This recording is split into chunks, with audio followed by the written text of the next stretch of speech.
जो संवैधानिक पद पर बैठे हुए जो व्यक्ति है चुनाव आयुक्त, उनको जेल में डाल दिया जाए। हाँ बिल्कुल, इसमें कोई शक, वो बेशक संवैधानिक पद पर बैठे हैं। इस सिस्टम में कोई भी चुनाव लड़े, कोई व्यक्ति जीतने वाला नहीं है।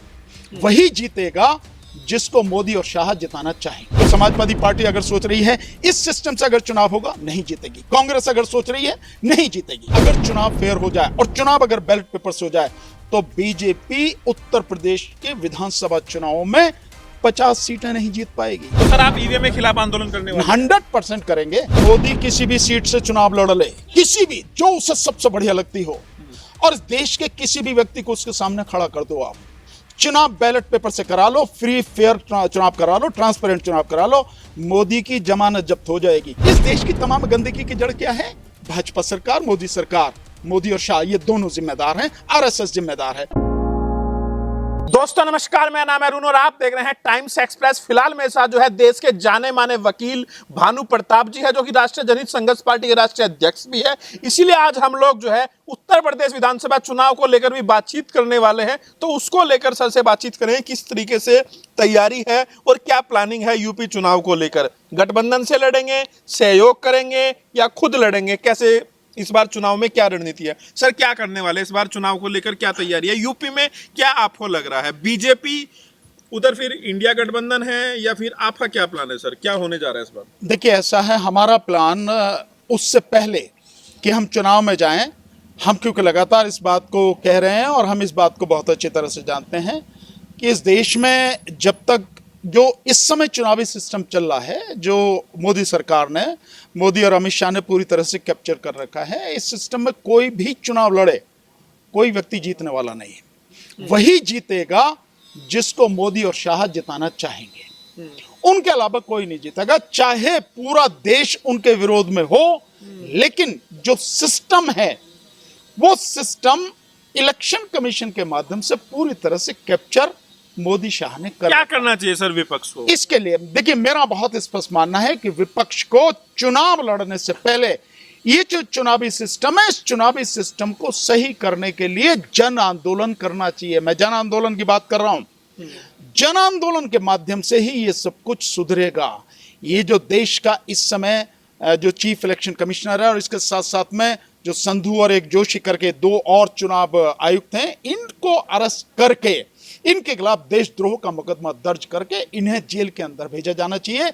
एसआईआर जो है, एसआईआर खत्म करके, और जैसे यूपी में एसआईआर के माध्यम से लगभग 4.5 करोड़ वोटें काटी गई हैं, उन तमाम वोटों को वर्तमान में जितनी लोग 18 साल और उससे ऊपर के हैं, और जो सरकारी जो परिवार मंत्रालय का जो आंकड़ा है, जिसके हिसाब से उत्तर प्रदेश में जनवरी 2026 में 16 करोड़ और 6 लाख लोग 18 साल और उससे ऊपर के, तो इन तमाम लोगों की वोटें यहां बने, वोटर लिस्ट में उनका नाम शामिल हो, और इलेक्शन कमीशन के माध्यम से free fair and transparent election कराया जाए। और इलेक्शन ईवीएम से नहीं, इलेक्शन जो कराया जाना चाहिए वो बैलेट पेपर के माध्यम से कराया जाना चाहिए, और एक ही फेज में, एक ही दिन में पूरे प्रदेश में चुनाव कराया जाना चाहिए। और उसके तुरंत बाद, आज जैसे वोट पड़ी, उसके वोट पड़ने के अगले ही दिन काउंटिंग होनी चाहिए, और काउंटिंग बाकायदा,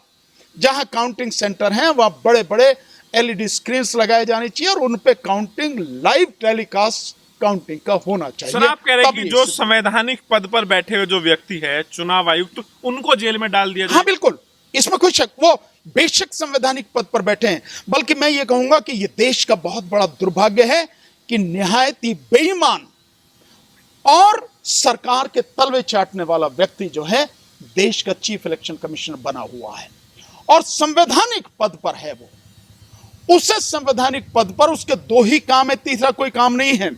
संविधान के अनुसार आर्टिकल 324 से लेकर 329 में जो बात कही गई है, उसके सिर्फ दो ही काम है। एक, जो व्यक्ति 18 साल या उससे ऊपर का है, उसका नाम वोटर लिस्ट में होना चाहिए, वो इंक्लूसिव होना चाहिए, यानी कैसी भी उसका नाम उसमें होना चाहिए। दूसरा, उसका काम है free fair and transparent election कराना, यही और तीसरा कोई काम नहीं है इलेक्शन कमीशन का। और पीछे के जितने भी कारनामे इस इलेक्शन कमिश्नर के और इससे पहले राजीव वाले के, और उससे पहले सुशील चंद्रा और सुशील वो जो है उनके जो है जितने भी काम थे, सुनील अरोड़ा के, इनके सारे काम ऐसे हैं जो इस बात को करते हैं कि इलेक्शन कमीशन सरकार जैसा चाह रही है वैसा काम कर रहा है। और सरकार के लिए वो सर एक कहावत है कि जब बच्चे पढ़ना ही नहीं चाह रहे तो मास्टर जी क्या कर ले। विपक्ष जीत तो पा नहीं रहा है, चुनाव आयुक्त को गाली दे रहा है, ये बात गलत है, बिल्कुल सरासर गलत है। मैं इसको एक आंकड़े से आपको समझा देता हूं, आपको समझ में आ जाएगी। आप जाके देखिए कि वोट फॉर डेमोक्रेसी ने एक बड़ी जबरदस्त रिसर्च करके एक पूरी रिपोर्ट बनाई, और वो रिपोर्ट इलेक्शन कमीशन को दी गई है। ऐसा नहीं है कि वैसे की सारी दी गई, 2019 के चुनाव के विषय में भी दी गई, 2024 के चुनाव में उसके बाद में बाकायदा वो रिपोर्ट दी गई, और उस रिपोर्ट में बताया गया कि 4,65,46,885 वोटें बढ़ाई इलेक्शन कमीशन के माध्यम से, ईवीएम में गड़बड़ी करके इतनी वोटें बढ़ाई, तब जाके 79 सीटें और जीत पाई। अगर ये वोटें नहीं बढ़ाई जाती तो बीजेपी 150 सीट पे सिमट जाती, कहानी खत्म हो जाती। ये जो बात, दूसरा उसी रिपोर्ट में एक बात है, उसी रिपोर्ट में कहा गया कि 543 में से 542 सीटों पर चुनाव हुआ, लेकिन जहां पोलिंग हुआ 542 में से केवल 4 सीटें ऐसी जिन पे जितनी वोटें ईवीएम में पड़ी उतनी ही वोटें निकली। उनमें 162 या 166 के लगभग ऐसी सीटें जिन पर जितनी वोटें पड़ी उनसे जो है ज्यादा वोटें निकली, और जो करीब 300 के लगभग कुछ सीटें हैं उन पर जितनी वोटें डाली उनसे कम वोटें निकली। ये इस तरह से वो पूरा डाटा उसमें है। सर अब तो क्योंकि यूपी का चुनाव आने वाला है, कहा जाता है कि सर देश की सत्ता का रास्ता यूपी से होकर गुजरता है, क्योंकि 80 सीटें हैं सर, बड़ा प्रदेश है। योगी आदित्यनाथ जो है अब उनको 10 साल होने जा रहे हैं, तो आपको क्या लग रहा है, उधर अखिलेश यादव, राहुल गांधी, क्या लग रहा है ये जो विपक्ष है, पिछली बार तो आप भी साथ में थे, तो क्या लग रहा है योगी को टक्कर देने की स्थिति में है जी जो वर्तमान सिस्टम है उसके हिसाब से? नहीं, वर्तमान सिस्टम के हिसाब से कोई किसी को तो वो नहीं दे सकता। वर्तमान सिस्टम तो पूरी तरह से कैप्चर कर रखा है उन्होंने। तो वर्तमान सिस्टम में तो जिसको वो चाहेगा, मोदी और शाह जिसको चाहेंगे वही जीतेगा। जितनी जिसकी सीट उन्होंने तय कर दी उतना ही आएगा। सब कुछ इलेक्शन कमीशन के माध्यम से जो गुंडागर्दी हो रही है, सरकारी गुंडागर्दी जिस तरह से चल रही है, उसके माध्यम से अगर होगा चुनाव तो फिर कोई नहीं जीतेगा। तो सर आप ये कह रहे हैं कि कभी भी जब तक बीजेपी है, जब तक ईवीएम है? नहीं, मैंने नहीं कहा कि जब तक बीजेपी, जब तक ईवीएम। मैं ये कह रहा हूं कि ये जो सिस्टम जिस तरह से है, जब तक इस सिस्टम से चुनाव होगा जिसको मोदी शाह ने पूरी तरह से कैप्चर कर रखा, तब तक कोई नहीं जीत सकता। जब तक ईवीएम है बीजेपी रहेगी? नहीं, जब तक ईवीएम और इसके साथ में ये जो सिस्टम इलेक्शन कमीशन ने पूरा अपने हाथ में जो है इसको कैप्चर कर रखा है, सरकार ने कैप्चर कर रखा है, तब तक कोई नहीं जीतेगा। जिसको मोदी शाह चाहेंगे वही जीतेगा, जिसको जितनी सीट देनी वही, बाकी सबको कहीं कोई नहीं। ना जो समाजवादी पार्टी अगर सोच रही है इस सिस्टम से अगर चुनाव होगा नहीं जीतेगी, कांग्रेस अगर सोच रही है नहीं जीतेगी।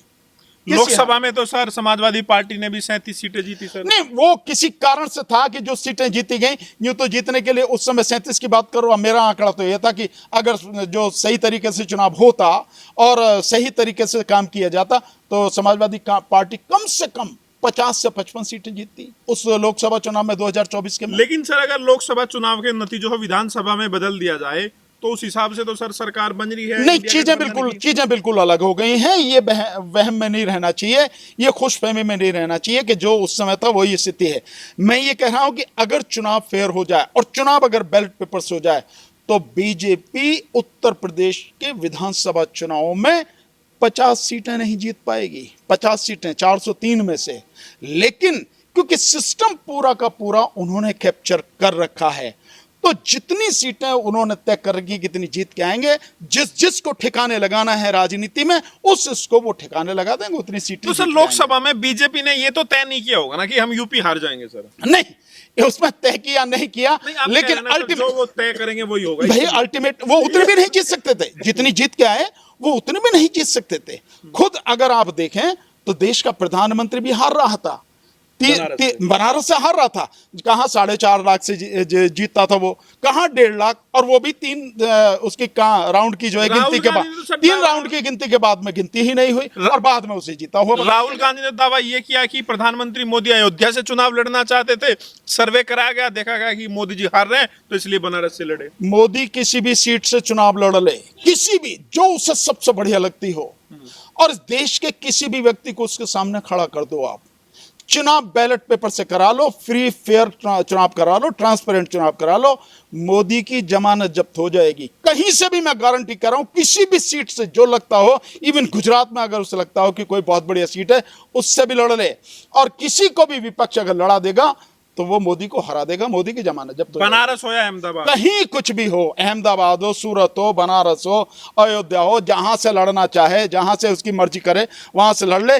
चुनाव अगर बैलेट पेपर से हो गया, फ्री एंड फेयर इलेक्शन हो गया, ट्रांसपेरेंट इलेक्शन हो गया, बेईमानी अगर नहीं हुई, मोदी क्या कोई भी जीतेगा नहीं बीजेपी। आप तैयार हैं? हाँ, बिल्कुल, उसमें क्या दिक्कत है, इसमें क्या दिक्कत है। सर एक सवाल ये है, क्योंकि सर यूपी का जो चुनाव नजदीक आ रहा है, तो फिर तो सर आपके हिसाब से तो विपक्ष को घर बैठ जाना चाहिए। नहीं, अगर विपक्ष अगर ये काम नहीं करता, इस सिस्टम को ठीक करने का काम नहीं करता, इसको सिस्टम को उखाड़ फेंकने का काम नहीं करता, समझे ना, अगर इसको उखाड़ फेंकने का काम नहीं करता, जन आंदोलन नहीं करता, तो मैं दावे के साथ कह रहा हूं, विपक्ष कितनी भी कोशिश कर ले, विपक्ष की सरकार नहीं आएगी, सरकार बीजेपी की है। तो फिर सर क्या फायदा? ये तो विपक्ष को सोचना है, ये तो विपक्ष को सोचना है। हम तो बार बार बता रहे हैं, हम तो बार बार जगा रहे हैं, बार बार समझाने की कोशिश कर रहे हैं। कोई मेरी ऐसी बात तो नहीं है कि मैं आज ही कह रहा हूं। आप देखिए, जिस समय जो चुनाव हुआ, उस समय से लगा लीजिए आप पीछे से, तो पार्टिसिपेट नहीं करना चाहिए, बहिष्कार करना चाहिए, क्या रास्ता है सर? बहिष्कार से बात नहीं बनेगी, बहिष्कार इसका कोई रास्ता नहीं। आप बहिष्कार कर दीजिए, बतेरी पार्टी हैं जो लड़ेंगे, निर्दलीय लड़ेंगे। संविधान में कोई ये तो है नहीं कि भाई कोई निर्दलीय अगर पार्टियां अगर बहिष्कार करती हैं तो उनका जो है वो चुनाव इनवैलिड होगा, ऐसा तो कहीं भी नहीं है, कॉन्स्टिट्यूशन में तो नहीं लिखा हुआ। बिल्कुल उनके लिए जीत और आसान हो जाएगी अगर आप नहीं लड़ते। ये नहीं है, मैं ये कह रहा हूं कि चुनाव होने ही मत दीजिए जब तक ये जो सिस्टम है जिसको कैप्चर कर रखा, ये सिस्टम सही नहीं हो जाए, जब तक ईवीएम हटा नहीं दी जाए, वीवीपैट हटा नहीं दी जाए और बैलेट पेपर से चुनाव शुरू ना कर दिया जाए, तब तक, और पूरा एक ही दिन में, एक ही फेज में, चाहे पूरे देश में हो लोकसभा का चुनाव हो, चाहे राज्यों में विधानसभा का चुनाव हो, एक ही दिन में चुनाव होना चाहिए और चुनाव मतदान होने के तुरंत बाद ही गिनती कराई जानी चाहिए और गिनती का बाकायदा लाइव टेलीकास्ट चलना चाहिए, एलईडी मशीन वो लगा के, स्क्रीन वगैरह लगा के काउंटिंग सेंटर के बाहर, तभी होगा, अन्यथा नहीं होगा।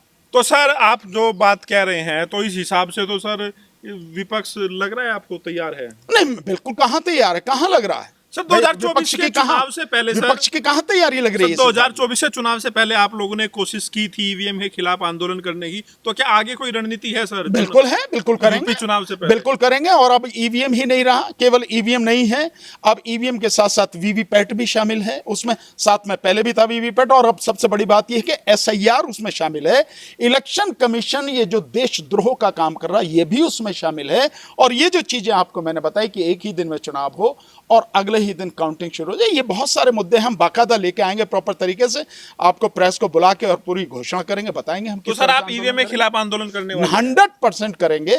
कब करेंगे, कैसा करेंगे, आपको बताएंगे आने वाले समय में, मीडिया को बिल्कुल बताएंगे और लड़ाई करेंगे। जन आंदोलन के लिए हमारा प्रयास रहेगा जबरदस्त तरीके से, ताकि ये गंदगी साफ हो। तो बैन करा पाएंगे सर? क्या कहेंगे, क्योंकि सर लोग भी सर सवाल पूछते हैं कि बहुत दिनों से हम लोग ये चीज सुनते आ रहे हैं, कब होगा बदलाव? दावा करना एक अलग बात है, लेकिन क्या लग रहा है ईवीएम को बैन करा पाएंगे? सामाजिक राजनीतिक बदलाव एक दिन में, एक झटके में नहीं होते हैं, और कुछ लोगों के करने से नहीं होते हैं। कुछ व्यक्ति आवाज उठा सकते हैं, हम आवाज उठा रहे हैं, हम समझाने का प्रयास कर रहे हैं, हर एंगल से बता रहे हैं, आपको सबूतों के साथ बता रहे हैं, फैक्ट के साथ सारी चीज बता रहे हैं।